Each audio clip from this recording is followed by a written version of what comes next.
Good morning and good evening. How are you everybody? നിങ്ങൾ എല്ലാവരും സുഖമായിരിക്കുന്നു എന്ന് വിശ്വസിക്കുന്നു. പ്രഭാതവന്ദനങ്ങൾ, സന്ധ്യാവന്ദനങ്ങൾ. I believe you're all doing well. അത്ഭുത പ്രവർത്തികളുടെ പ്രകടനം. The demonstration of signs and wonders. അപ്പോസ്തല പ്രവൃത്തി 19:11-12 പഠിക്കുമ്പോൾ when we study Acts chapter 19 verses 11 and 12, ദൈവം പൗലോസ് മുഖാന്തരം അസാധാരണമായ വീര്യപ്രവർത്തികളെ ചെയ്യിക്കാൻ അവന്റെ മെയ്യിൽ നിന്ന് വീണ റൂമാലും ഉത്തരിയും രോഗികളുടെ മേൽ കൊണ്ടുവന്ന് ഇടുകയും അവർ സൗഖ്യമാവുകയും ചെയ്തു. Acts 19 verse 11 and 12 says, "Now God worked unusual miracles by the hands of Paul, so that even handkerchiefs or aprons were brought from his body to the sick, and the diseases left them, and the evil spirits went out of them." ഇവിടെ പരിശുദ്ധാത്മാവ് ഒരു വ്യക്തിയുടെ മേൽ വരുമ്പോൾ ആ വ്യക്തിയിലൂടെ ആ വ്യക്തിയെ കൊണ്ട് വലിയ കാര്യങ്ങൾ ചെയ്യുകയാണ്. When the Holy Spirit comes upon an individual, through them the Holy Spirit does great mighty things. Already എഫെസോസിൽ ഒരുപാട് അത്ഭുതങ്ങളും അടയാളങ്ങളും ഒക്കെ നടന്നു. Already many miracles were happening in Ephesus. ഞാൻ ഇവിടെ പൗലോസിനെ കുറിച്ച് പറയുകയാണ്, അസാധാരണമായ വീര്യപ്രവർത്തികൾ പൗലോസ് ചെയ്തു. Already miracles were happening in Ephesus. Miracles by themselves are extraordinary, but about Paul it is saying that God did extraordinary miracles through the hands of Paul. അസാധാരണമായ ദൈവപ്രവർത്തികൾ, വീര്യപ്രവർത്തികൾ പൗലോസിലൂടെ കർത്താവ് ചെയ്യിച്ചു. The Lord did extraordinary miracles and signs and wonders through Paul. പുതിയ നിയമസഭയിലെ ഏറ്റവും വലിയ ഉണർവ് നടന്ന ഒരു സ്ഥലം എഫെസോസ് ആണെന്ന് ഞാൻ വിശ്വസിക്കുകയാണ്. I believe that Ephesus is the place where one of the greatest revivals in the New Testament church took place. ഈ അത്ഭുതങ്ങളും അടയാളങ്ങളും ദൈവം ചെയ്തത്, the reason why God did these extraordinary signs, wonders and miracles is സൃഷ്ടിയുടെ മേൽ ദൈവത്തിന് അധികാരവും ശക്തിയും ഉണ്ടെന്ന് കർത്താവ് ഇവിടെ തെളിയിക്കുകയായി. firstly to show that God has ultimate authority and sovereignty over his creation. ദൈവത്തിനെല്ലാം സാധ്യമാണ്. Everything is possible for God. ദൈവത്തിന് അടയാളങ്ങളും അത്ഭുതങ്ങളും ചെയ്യുന്നത് അത് ദൈവത്തിന്റെ സ്നേഹത്തെ കാണിക്കുന്നതാണ്.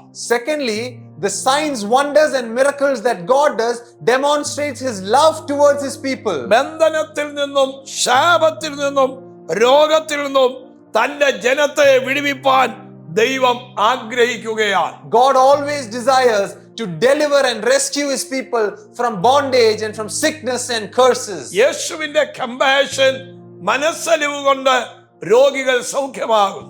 Jesus had compassion for the people and that moved him to heal them. യേശുവിന്റെ മനസ്സലിവ്, കമ്പാഷൻ വളരെ വലുതായിരുന്നു.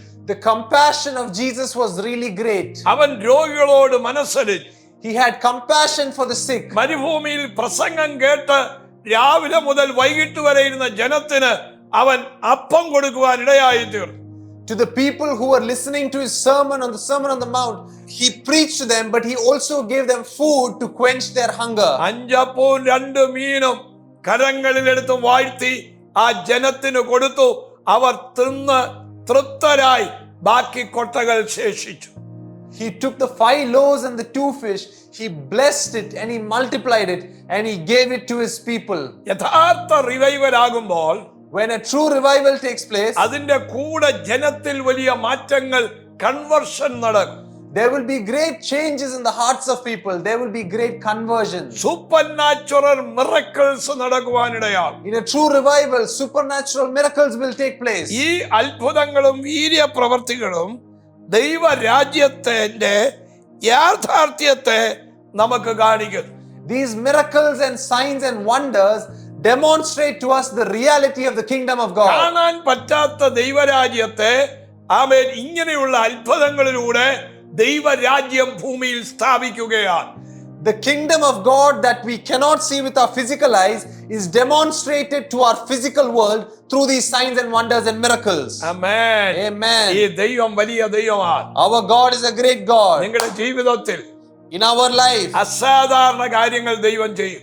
God will do unusual things. ദൈവം അത്ഭുതങ്ങൾ ചെയ്യും. God will do miracles. ദൈവം വലിയ കാര്യങ്ങൾ ചെയ്യാൻ പോകും. God is going to do great things. ഞാൻ നിങ്ങൾക്ക് വേണ്ടി പ്രാർത്ഥിക്കാം. I will pray for you. പരിശുദ്ധാത്മാവിനെ തന്നത് എന്തിനാണെന്ന് മറന്നു പോകരുത്. Don't forget why the Lord gave you His Spirit. ഇതിന്റെ ഉപയോഗം എന്താണെന്ന് നിങ്ങൾ ഗ്രഹിക്കണം. You must understand what is the importance of it. കർത്താവേ, ജനത്തെ ബ്ലസ് ചെയ്യും. Lord, I bless these people. അങ്ങ് വലിയ അത്ഭുതങ്ങൾ ചെയ്യണമേ. Lord, do great miracles. ഈ ജനത്തോട് കൂടിയിരിക്കണമേ. Lord, be with your people. ഇത് കേൾക്കുമ്പോൾ വലിയൊരു പകർച്ച അവരിൽ സംഭവിക്കട്ടെ. Lord, when they hear, let a great impartation takes place. അത്ഭുതം ചെയ്യണമേ. Lord, do miracles. യേശുവിൻ നാമത്തിൽ തന്നെ. In the name of Jesus. Amen. Amen. God bless you. Love you. ഉറങ്ങാനുള്ള സമയമല്ല. കർത്താവ് വരാറായി.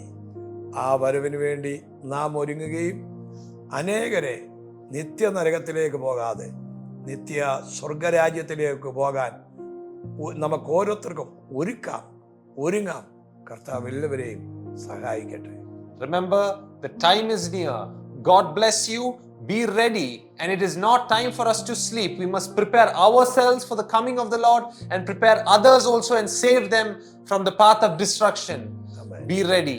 God bless you. Amen.